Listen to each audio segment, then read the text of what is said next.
அனைவருக்கும் வணக்கம். சிதம்பரம் அவர்களுடைய மகன் கார்த்திக் சிதம்பரம் அவர்கள் தன் அப்பாவோட வளர்ச்சியில வளர்ந்து வந்த இந்த கார்த்திக் சிதம்பரம் அவர்கள் அண்ணன் சீமான் அவர்கள் மீது ஒரு விமர்சனம் வச்சிருக்காரு.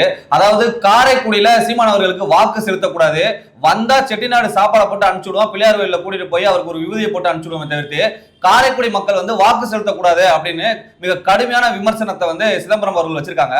அதை பத்தி ஏன் அவர் அந்த விமர்சனம் வச்சிருக்காரு அப்படிங்கிறத தெளிவா ஆனந்தன் டாக்ஸ் வலையில்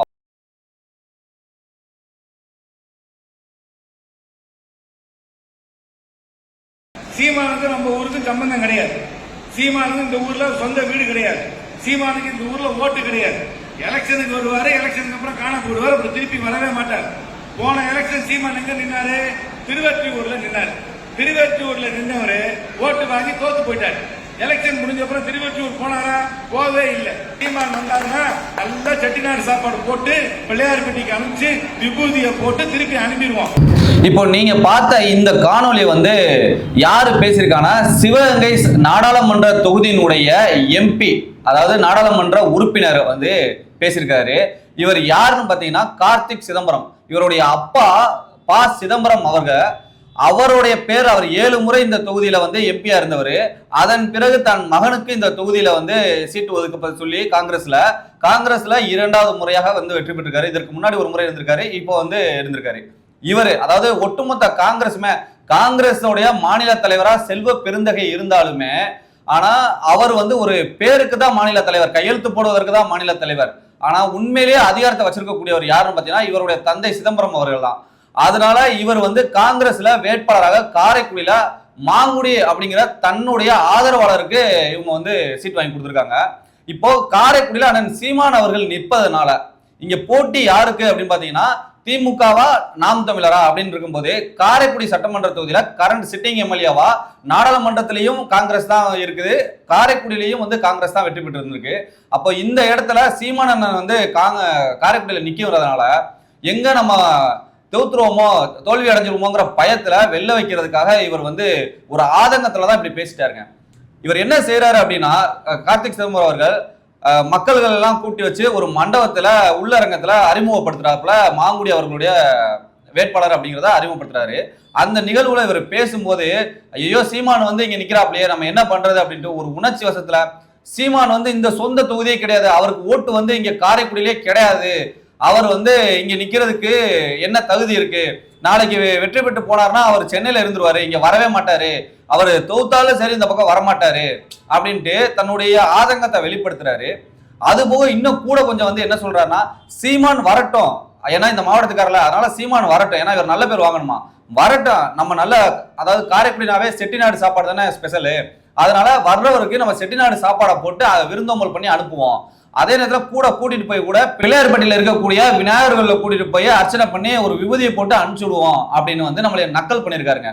அதாவது நாங்க பிள்ளையார்பட்டியில போய் வணங்குவோம், விபூதி போடுவோம், அது எங்களுக்கு பிரச்சனை இல்லை, ஆனா இவர் சொன்னது நம்மளை நக்கல் பண்றாராம், ஓட்டு போடாம இவர் தோக்கடிச்சிடணும் அப்படின்ட்டு நமக்கு பட்ட ராமம் போட போறாராம் அப்படிங்கிற மாதிரி விமர்சனத்தை இவர் வச்சிருக்காரு.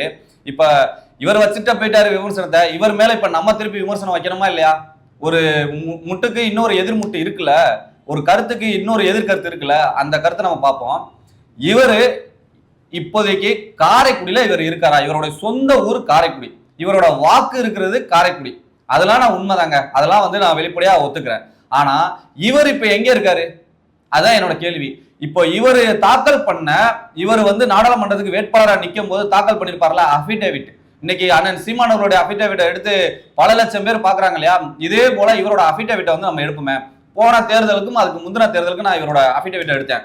அதாவது 2024 அபிடேவிட்லையும் அதற்கு முன்னாடி 2019 இவர் நாடாளுமன்ற வேட்பாளராக நின்றுருக்காரு இல்லையா, அதோட அபிடேவிட்டையும் எடுக்கும் போகும்போது இவருடைய வாக்கு மட்டும்தாங்க இந்த ஊர்ல இருக்கு. அதாவது காரைக்குடியில மாநகிரி அப்படிங்கிற அந்த ஊர்ல இவருடைய வாக்கு இருக்கு.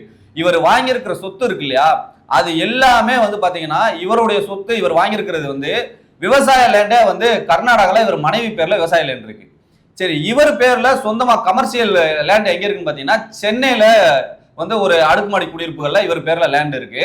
அது போக இன்னும் ஒருபடி போய் யூகேல இவரோட மனைவி பேர்லயும் இவரோட பேர்லயும் ஓனர்ஷிப்ல இவங்க 2 பேரும் யூகேல வாங்கியிருக்காங்க.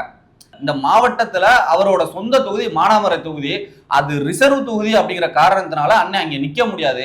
அதனாலதான் சொந்த மாவட்டத்துல நிக்கலாம்னு பக்கத்துல அருகாமையில் இருக்கக்கூடிய காரைக்குடியில அண்ணன் நிக்கிறாரு. ஆனா அவருக்காவது சொந்தமா அவர் மாவட்டத்துக்குள்ள அவருக்கு இடம் இருக்குல்ல, வீடு இருக்கு இல்லையா, உங்களுக்கு எங்கன்னு இருக்கு? சம்பாரிச்சு வாங்கியிருக்கிறதுக்குள்ள யூகேலையும் சென்னையிலையும் நீங்க இன்வெஸ்ட்மெண்ட் பண்ணிருக்கீங்களே, அப்ப நீங்க போய் இதை பேசலாமா? முதல்ல அதுக்கு என்ன உங்களுக்கு தகுதி இருக்கு? நீங்க அப்ப இது வரைக்கும் நீங்க சம்பாதிக்கவே இல்லையா? சம்பாரிச்சிருந்தா ஒரு காக்கிரவுண்ட் நிலம் சொல்லுவாங்க இல்லையா நம்ம ஊர்ல, அது வாங்கியிருக்கலாமே காரைக்குடியில. ஏன் நீங்க வாங்கல? உங்க அப்பாவுக்கு வேணா இருக்கலாம். அப்ப உங்க அப்பா இதுல தானே நீங்க அனுபவிக்கிறீங்க. அப்ப நீங்க போய் சீமானண்ணனை இந்த வார்த்தை கேட்கலாமா? இது என்னுடைய முதல். சரிங்க, இடம் தான் உங்களுக்கு இல்ல, சரி அப்பாவோட சொத்து இருக்கும்போது மயனுக்கு எதுக்கு எக்ஸ்ட்ரா சொத்து அப்படின்ட்டு நீங்க வேற வேற ஊர்ல சென்னையில யூகேல எல்லாம் வாங்கியிருப்பீங்க, அதெல்லாம் ஓகே. ஒரு பேங்க் அக்கௌண்ட் இருக்குல்ல, அந்த பேங்க் அக்கௌண்ட் அண்ணனுக்கு கார்த்திக் சிதம்பரம் அவர்களுக்கு ஒரு 10-15 அக்கௌண்ட் இருக்குங்க. ஏன்னா பெரிய மல்டி மில்லியனர்ல, அதனால 10-15 அக்கௌண்ட் இருக்கு. இதுல ஒரே ஒரு அக்கௌண்ட் தாங்க, ஒரே ஒரு அக்கௌண்ட் மட்டும் காரைக்குடியில பேருக்கு வச்சிருக்காப்ல. அதுல வந்து பணம்லாம் வந்து அதிகமா போட மாட்டாப்ல, செல்ஃப் அக்கௌண்டா. மற்ற எல்லா அக்கௌண்ட்டுமே சென்னை, டெல்லி. ஏன்னா எம்பி அண்ணன், அதனால டெல்லியில இருப்பாப்ல. அதுக்கப்புறம் சென்னையில தான் அதிகமா இருப்பாப்ல. ஏன்னா அண்ணன் வந்து ஸ்போர்ட்ஸ் எல்லாம் கொஞ்சம் ரொம்ப ஆர்வமானவர், அதுல நிறைய பொறுப்புகள் இருக்கிறாரு. இப்ப நீங்களே சென்னையில இருந்துகிட்டு டெல்லியில இருந்துகிட்டு சென்னைக்கும் டெல்லிக்கும் சென்னைக்கும் ஷிஃப்ட் அடிச்சுக்கிட்டு இருக்கேன். நீங்க உங்களுக்கு நாக்கு கூசல சீமானனை பத்தி பேசுறதுக்கு? நீங்க வெற்றி பெற்று போன தடவை எப்படிங்க வெற்றி பெற்றீங்க? அதுக்கு முந்தின தடவை நீங்க தொகுதி பக்கமே வரல அப்படின்ட்டு உங்களுக்கு வாக்கு செலுத்தாம அந்த தொகுதியே அதிருப்தியில இருந்தாங்க. அதுக்கப்புறம் நீங்க தேர்தல் வந்ததுக்கு அப்புறம் போய் ஒவ்வொருத்தவங்கள்ட்டையும் சத்தியம் பண்ணி முன்னாடியே நின்றீங்களா இல்லையா? இனிமே நான் தொகுதிக்கு வரேன், இந்த தடவை எனக்கு ஒரு வாய்ப்பு கொடுங்கன்னு கெஞ்சினீங்களா இல்லையா? அது போக உங்கள்கிட்ட இருக்கக்கூடிய திமுகவோட ஆதரவு, புரியுங்களா? நீங்க தான் திமுக, காங்கிரஸை வந்து அவங்க விரும்பல. திமுகவினுடைய ஸ்டாலின் அவர்கள் வந்து, அப்பா ஸ்டாலின் அவர்கள் வந்து காங்கிரஸ் கட்சி அவங்க நம்பல. சிதம்பரம் அப்படிங்கிற அந்த ஒரு தனி நபருக்காகத்தான் அவர் இன்ன வரைக்கும் இழுத்துட்டு போறாரு. அவருடைய பணமும் உங்களோட பணமும் சேர்ந்துதான் வந்து இந்த தொகுதியில வந்து நீங்க பணம் விளையாடி தான் நீங்க வெற்றி பெற்றீங்கிறது உங்களுக்கே தெரியும். இப்படி இருக்கிற நீங்க, உங்களுக்கு சொந்தமா ஒரு இடம் கிடையாது, உங்களுக்கு சொந்தமா உங்க தொகுதிக்குள்ள வங்கி கணக்கு கிடையாது, எல்லாமே இன்வெஸ்ட்மெண்ட்டுக்குள்ள எல்லாம் வெளியில பண்ணிவிட்டு நீங்க போய் பேசலாமாண்ணே? உங்களுக்கு இந்த தகுதி இருக்கானே? அண்ணே, நான் இதை வந்து போலியா சொல்லலண்ணே. நீங்க தாக்கல் பண்ண அபிடவிட், ஏன்னா அண்ணன் ரொம்ப படிச்சவரு, டக்குன்னு வந்து மான நஷ்ட வழக்கு கூட போடுவாப்ல. நான் வந்து புதுசா கற்பனையில எதுவும் சொல்லலைங்க, அவர் கொடுத்த அபிடவிட் எடுத்து தான் நான் பேசிக்கிட்டு இருக்கேன். அதனால மான நஷ்ட வழக்கு போட்டாரா அண்ணன் பேர்லயே தான் போட்டுக்கிறேன். ஆமாண்ணே, அண்ணன் சீமான் அவர்கள்லாம் சொந்த மாவட்டத்துல பக்கத்து தொகுதியில மாறி நின்றக்கூடாது, அதெல்லாம் உங்களுக்கு வலிக்குது. சரி ஓகேண்ணே, உங்க லாஜிக் படி வந்துருவோமே. நீங்க இப்ப எந்த கட்சியில இருக்கீங்க? காங்கிரஸ் கட்சியினுடைய முன்னாள் தலைவர் சோனியா காந்தி எங்கே உள்ளவங்கண்ணே? யாருண்ணே அவங்க? எனக்கு நான் கேள்விப்பட்ட வரைக்கும் இத்தாலியில இருந்து வந்ததாக சொல்றாங்க. நீங்கண்ணே இந்தியாவானே? இத்தாலியில இருந்து வந்தவங்க இங்க இருக்கலாம், புரியுங்களா? இங்க வந்து ஒரு கட்சியினுடைய தலைவியா இருக்கலாம், அந்த அளவுக்கு அவங்க வந்து வரலாம். ஆனா இந்த மண்ணை சேர்ந்த சீமானே வரக்கூடாது, அப்படிதானே? அவங்களுடைய மகன் ராகுல் காந்தி வந்து இப்ப அங்கிருந்து வந்து கேரளாலையான வாழ்ந்தாரு, கேரளான வீடு இருக்கு, அவர் கேரளால இருக்கக்கூடிய வயநாடு தொகுதியில வேட்பாளராக நிக்கலாம். அதுக்கு நீங்களே முன்மொழிவீங்க. அப்ப அதெல்லாம் உங்களுக்கு பிரச்சனை கிடையாது. அண்ணன் சீமான் அவர்கள் சென்னையில இருந்துட்டு இங்க காரைக்குடிக்கு வந்தா உங்களுக்கு ரொம்ப வலிக்குது. அப்ப நீங்க இப்ப வந்து ராகுல் காந்தி அவர்கள் என்ன வயநாட்டிலேயே உட்காந்து அந்த மக்களுக்காகவே வேலை பார்த்துட்டு இருக்காங்களா? அவர் எப்படி வேலை பார்க்கிறாரு?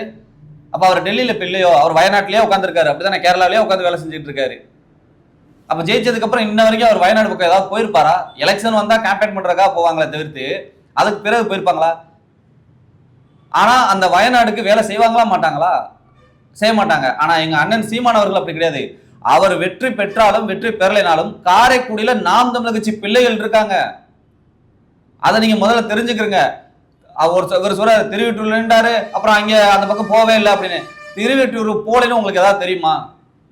வெற்றி பெற்றிருந்தால் அந்த தொகுதியில அங்க இருக்கக்கூடியவங்களுக்கு வேலை செய்யல அப்படின்னு நீங்க வெற்றி பெற்ற பிறகு அவர் அந்த தொகுதி பக்கமே போகல அப்படின்னு சொன்னா அதுல லாஜிக் இருக்குன்னு.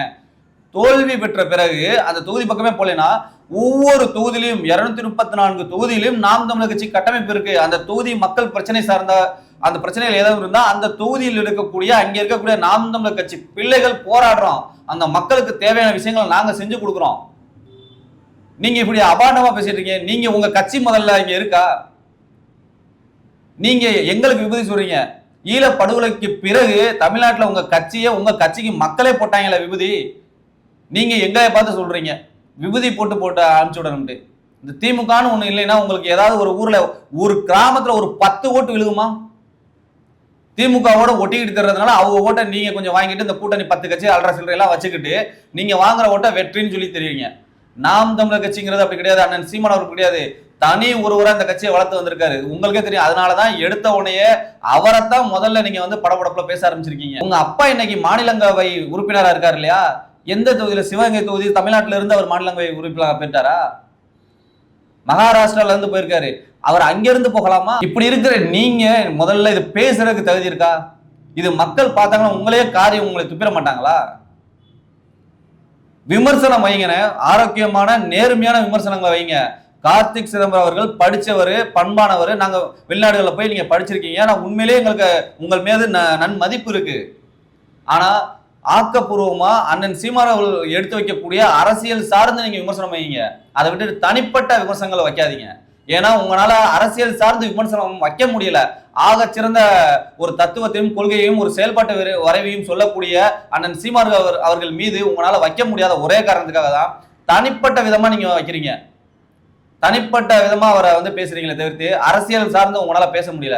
உங்களுக்குள்ளேயும் தெரியுது, காங்கிரஸ்ல இருந்து வெளியில வந்தா நீங்களே அண்ணன் சீமான் அவர்களுக்கு ஏற்கனவே விவசாய சின்னத்துக்கு தான் வாக்கு செலுத்துவீங்க. அதனால இனி நீங்க இருக்கக்கூடிய நாட்கள்ல பரப்புரை செய்யும் போது உங்களுக்கு நாம் தமிழர் கட்சி அண்ணன் சீமான் அவர்களை வீழ்த்த வேண்டும் என்றால் அரசியல் ரீதியா வந்து விமர்சனங்கள் வைகள் என்று கேட்டுட்டு விடைபெறுகிறேன். நன்றி.